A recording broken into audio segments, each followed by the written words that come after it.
When I was 6 years old, I made my first drawing. It was a boa constrictor digesting an elephant. I showed it to the grown-ups and asked them if the drawing frightened them, and they said, "Why would anyone be frightened of a hat?" Then I made a second drawing, showing the boa constrictor from the inside so the grown-ups could easily see it. They always needed to have things explained to them.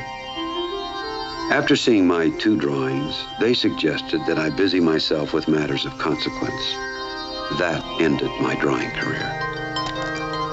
And so I became a pilot and lived my life alone, without anyone I could really talk to, until my plane had engine trouble in the desert, 1,000 miles from any human habitation.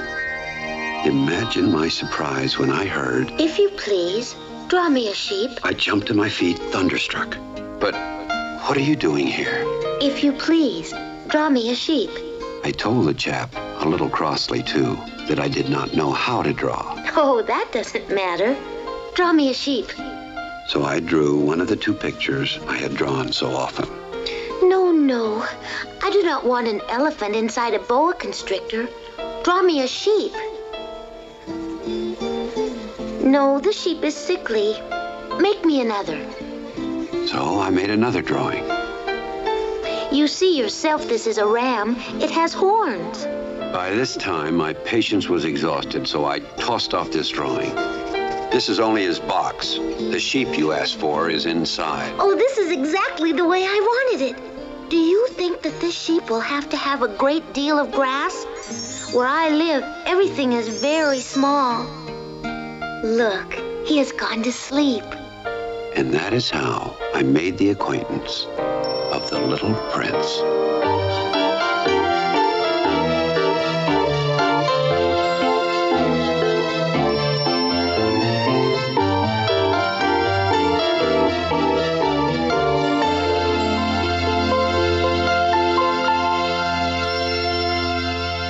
It took me a long time to learn where he came from.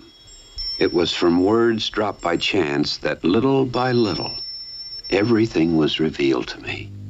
It is true, isn't it, that sheep eat little bushes? Yes, that is true. Then it follows that they also eat baobabs? There were some terrible seeds on the planet of the Little Prince, and these were the seeds of the baobab. It spreads over the entire planet. It bores clear through with its roots. And if the planet is too small, and the baobabs are too many, they split it in pieces. It is a question of discipline. You must see to it that you pull up all the baobabs at the very first moment when they can be distinguished from the roots. At that moment, I was very busy trying to unscrew a bolt that had got stuck in my engine. A sheep, if it eats little bushes, does it eat flowers too? A sheep eats anything it finds in its reach. Even flowers that have thorns? Yes. Then the thorns, what use are they? I was very much worried, and I had so little drinking water left that I had to fear the worst. The thorns, what use are they? The little prince never let go a question once he had asked it. The thorns are of no use at all. Flowers have thorns just for spite. Oh, I don't believe you. Flowers are weak creatures. They reassure themselves as best they can. They believe that their thorns are terrible weapons. Don't you see that I am very busy with matters of consequence? Matters of consequence? You talk just like grown-ups. The flowers have been growing thorns for millions of years. For millions of years, the sheep have been eating them just the same. And is it not a matter of consequence to try to understand why the flowers go to so much trouble to grow thorns which are never of any use to them? And if I know, I myself, one flower which is unique in the world, which grows nowhere but on my planet, but which one little sheep can destroy in a single bite some morning without even noticing what he's doing. Oh, you think that is not important? I took him in my arms and rocked him. The flower that you love is not in danger. I will draw you a muzzle for your sheep. I will draw you a railing to put around your flower. I did not know what to say to him. I felt awkward and blundering. It this such a secret place? The land of tears.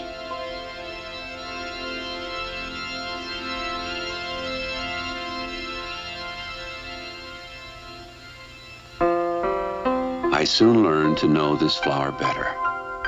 On the little prince's planet, the flowers had always been very simple. But one day, from a seed blown from no one knew where, a flower had come up, and the little prince had watched very closely over this small sprout. It might, you see, have been a new kind of baobab. But the shrub soon stopped growing and began to get ready to produce a flower.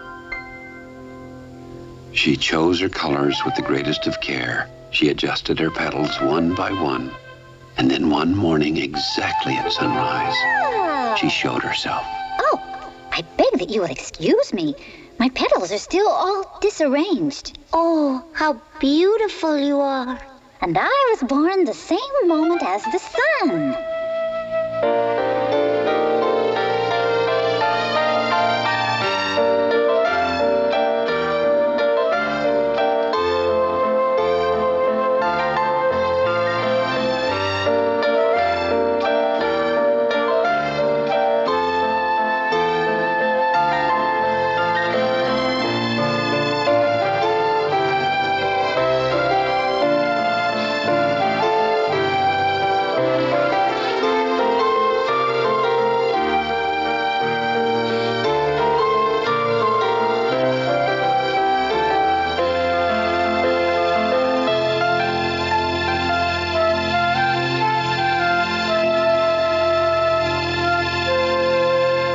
One day, when she was speaking of her thorns, she said to the little prince, Let the tigers come with their claws. There are no tigers on my planet. I am not at all afraid of tigers, but I have a horror of drafts.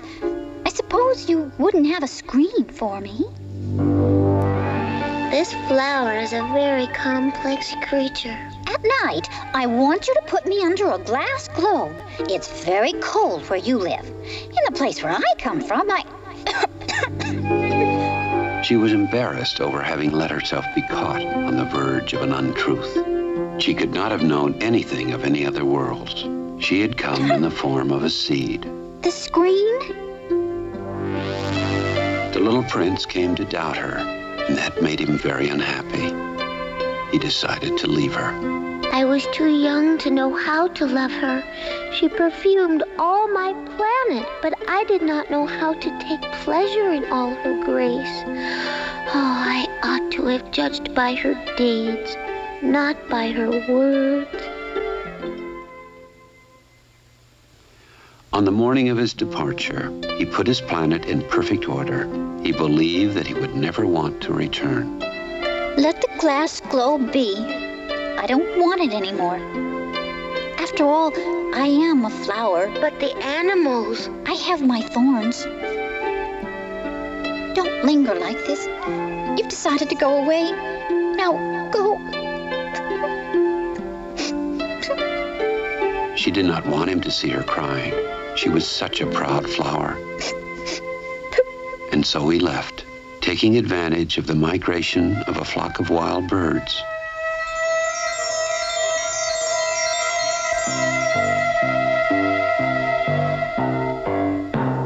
He found himself near a planet inhabited by a king. Pardon me, sire. May I pay you a visit? I order you to do so. May I ask you a question? I order you to ask me a question. Over what do you rule? Over everything. I do not permit insubordination. I should like to see a sunset. Do me that kindness. Order the sun to set. I shall command it about 20 minutes to 8 this evening. You will see how well I am obeyed. I see. I'm afraid I cannot wait. Do not go. If your majesty wishes to be promptly obeyed, he should order me to be gone by the end of 1 minute. I make you my ambassador. He had a magnificent air of authority. The grown-ups are very strange. The second planet was inhabited by a conceited man. Do you really admire me? Admire you? Yes. Am I not the handsomest, best dressed, richest, and most intelligent man on this planet? You are the only man on your planet. Do me this kindness. Admire me just the same. The grown-ups are certainly very odd. The third planet belonged to a businessman. 3 and 2 make Good morning. 5 and 7 make 12. 12 and 3 make 15. Good morning. 15 and 7 make 22. 22 and 6 make 28. 28 and 5 make 33. That makes 501,622,733. 500 million what? Stars. What do you do with 500 million stars? Nothing. I own them. How is it possible for one to own the stars? I was the first person to think of it. Is that all that is necessary? Certainly. When you discover an island that belongs to nobody, it's yours. When you get an idea before anybody else, you take out a patent on it. It's yours. So I own the stars because nobody else before me ever thought of owning them. I myself own a flower which I water every day. Oh, boy. I own 3 volcanoes which I clean out every week. Yeah, I bet. It is of some use to my volcanoes and to my flower that I own them, but you are of no use to the stars. And he went on his way. The grown-ups are certainly altogether extraordinary. The fourth planet was the smallest of all. There was just enough room on it for a street lamp and a lamplighter. Good morning. What are you doing? Following orders. Good morning. Oh, I follow a terrible profession. In the old days, it was reasonable. I put out the lamp in the morning. Good evening. And in the evening, I lighted it again. And the orders have been changed since that time? Good morning. The orders have not been changed. That is a tragedy. From year to year, the planet has turned more rapidly, and the orders have not been changed. The planet now makes a complete turn every minute. Good morning. Once every minute, I have to light my lamp and put it out. That's very funny. A day lasts only 1 minute here where you live. It's not funny at all. While we have been talking together, a whole month has gone by. Good evening. Even so, the little prince was sorry to leave this planet because it was blessed every day with 1,440 sunsets. The fifth planet was 10 times larger than the last and inhabited by an old geographer who wrote voluminous books. Ah, you come from far away. You are an explorer. We geographers are too busy writing books to explore. You shall describe your planet to me. Oh, where I live is not very interesting. It is also small. Ah. I have 3 volcanoes, 2 active, and the other is extinct. But one never knows. Ah, one never knows. I have also a flower. We geographers do not record flowers. Why is that? My flower is the most beautiful thing on my planet. We do not record them because they are ephemeral. What does that mean? Ephemeral. It means that which is in danger of speedy disappearance. We write of eternal things. Is my flower in danger of speedy disappearance? Certainly it is. My flower is ephemeral, and she has only 4 thorns to defend herself against the world. And I have left her on my planet, all alone. That was his first moment of regret, and the little prince went away thinking of his flower. So then the last planet was the Earth. The Earth is no ordinary planet. One can count there 111 kings, 7,000 geographers, 900,000 businessmen, 311 million conceited men, that is to say about 2 billion grown-ups. They imagine that they fill a great deal of space. In truth, however, if they were to all stand upright and somewhat crowded together, they could easily be put into one public square, 20 miles long and 20 miles wide.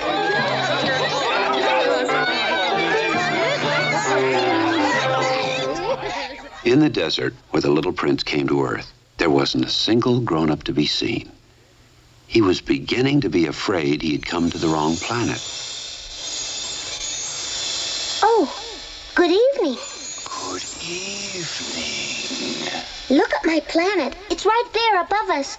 But how far away it is. It is beautiful. What has brought you here? I've been having some trouble with a flower.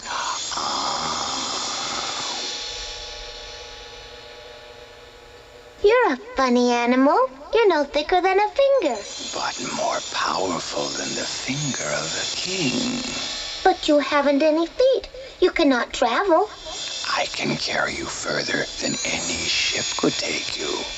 I can help you someday. If you grow too homesick for your own planet, I can... Oh, I understand you very well. But why do you always speak in riddles? I solve them all.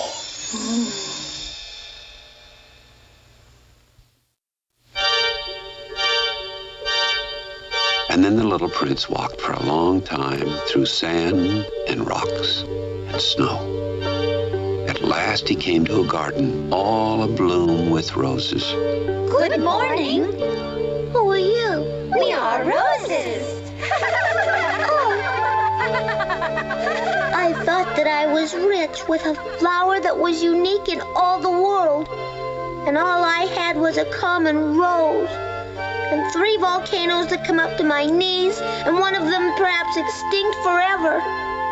That doesn't make me a very great prince. And he lay down in the grass and cried. It was then that the fox appeared. Who are you? You're very pretty to look at. I am a fox. Come play with me. I'm so unhappy. I cannot play with you. I'm not tamed. What does that mean, tame? It means to establish ties. If you tame me, then we shall need each other. To me, you will be unique in all the world. To you, I shall be unique in all the world. If you tame me, I shall know the sound of a step that will be different from all the others. And then look, you see the wheat fields yonder? Uh-huh. Well, they have nothing to say to me, but you have hair that is the color of gold. When you have tamed me, the wheat, which is also golden, will bring back the thought of you. And I shall love to listen to the wind and the wheat. Oh, please tame me. What must I do? You must be very patient. First, you will sit down at a distance from me, like that, in the grass. I shall look at you out of the corner of my eye, and you will say nothing. Words are the source of misunderstanding, but you will sit a little closer to me every day.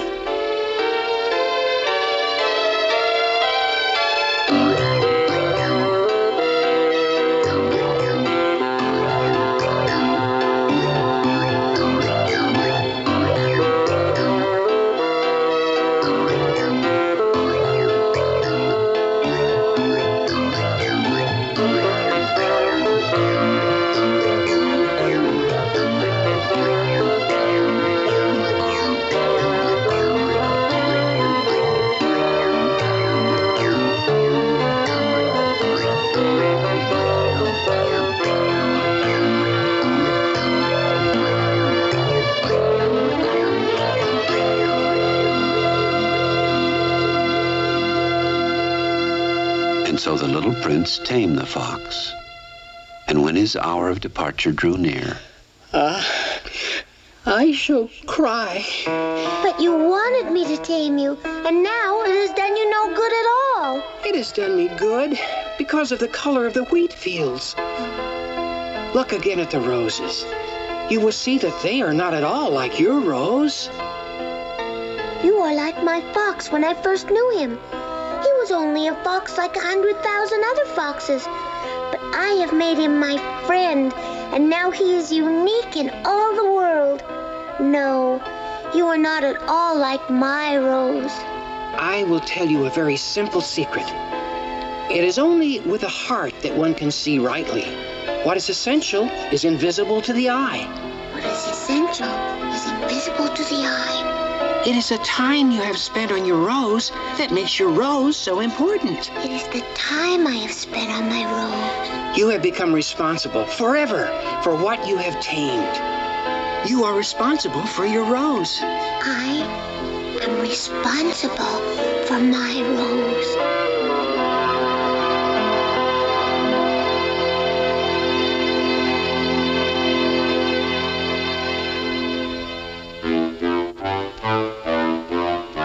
it was now the 8th day since I had my accident in the desert, and my water was nearly gone.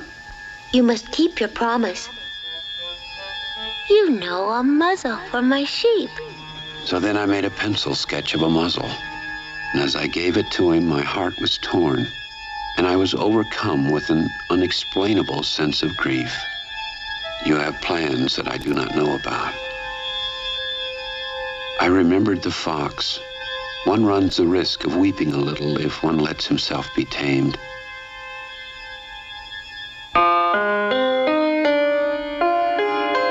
When I came back from my work the next evening, I saw from some distance away my little Prince sitting on top of this wall, his feet dangling. Yes, I shall be there tonight. Are you sure that it will not make me suffer too long? I dropped my eyes, and there before me was one of those snakes that take just 30 seconds to bring your life to an end. What does this mean? Why are you talking to snakes? He put his arms around my neck. I felt his heart beating like the heart of a dying bird. I had just been coming to tell him that at last the work on my engine had been successful, but somehow he already knew. I, too, am going back home today. It is much farther. It is much more difficult. I realized that something extraordinary was happening. I have your sheep, and I have the sheep's box, and I have the muzzle. Tonight it will be a year. My star then can be found right above the place where I came to Earth a year ago. Little man, tell me that it is only a bad dream, this affair of the snake and the meeting place and the star. The thing that is important is the thing that is not seen. Yes, I know. It is just as it is with the flower. If you love a flower that lives on a star, it is sweet to look at the sky at night. All the stars are abloom with flowers. For you, my star will be just one of the stars. And so you will love to watch all the stars in the heavens. And besides, I'm going to make you a present. Oh, little Prince, I love to hear that laughter. That is my present. I don't understand. In one of the stars, I shall be living. In one of them, I shall be laughing. And so it will be as if all the stars were laughing when you look at the sky at night. Only you will have stars that can laugh. And your friends will be properly astonished to see you laughing as you look up in the sky. And they will think you're crazy. It will be a very shabby trick that I have played on you.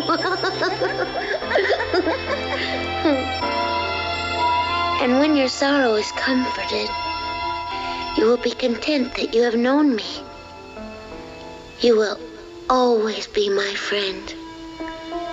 Tonight, you know, do not come. I shall not leave you. I shall look as if I were suffering. It is like that. Do not come to see it. I shall not leave you. That night, I did not see him set out on his way. He left without making a sound. At last, I caught up with him. You are there. It was wrong of you to come. You will suffer. I shall look as if I were dead, and that will not be true. You understand, it is too far. I cannot carry this body with me. It is too heavy. But it will be like an old abandoned shell. And there is nothing sad about old shells. Here it is. Let me go on by myself. You know my flower? I'm responsible for her. And she is so weak. She has 4 thorns of no use at all to protect herself against all the world. He hesitated a little and drew his breath. He took one step. I could not move.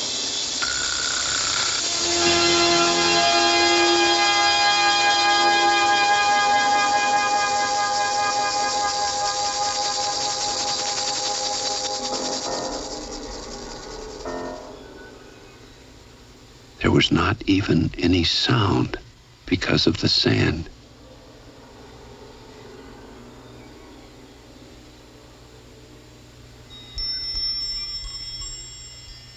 And now 6 years have already gone by. My sorrow is comforted a little. I know that he did go back to his planet because I did not find his body at daybreak. And at night, I love to listen to the stars. But there is one extraordinary thing. When I drew the muzzle for the little prince, I forgot to add the leather strap to it. He will never be able to fasten it on his sheep. So now I keep wondering, perhaps the sheep has eaten the rose. And then I say, surely not. The little prince shuts his flower under her glass globe every night, and he watches over his sheep very carefully. Then I am happy, and there is laughter in all the stars. But at another time, I say to myself, at some moment or another, one is absent-minded, and on some one evening, he forgot the glass globe, or the sheep got out without making any noise in the night. And then the laughter is changed to tears. Here, then, is a great mystery. For you who love the little prince, and for me, nothing in the universe can be the same if somewhere, we do not know where, a sheep that we never saw has, yes or no, eaten a rose. Look up at the sky. Ask yourselves, is it yes or no? Has the sheep eaten the rose? And you will see how everything changes. And no grown-up will ever understand that this is a matter of so much importance.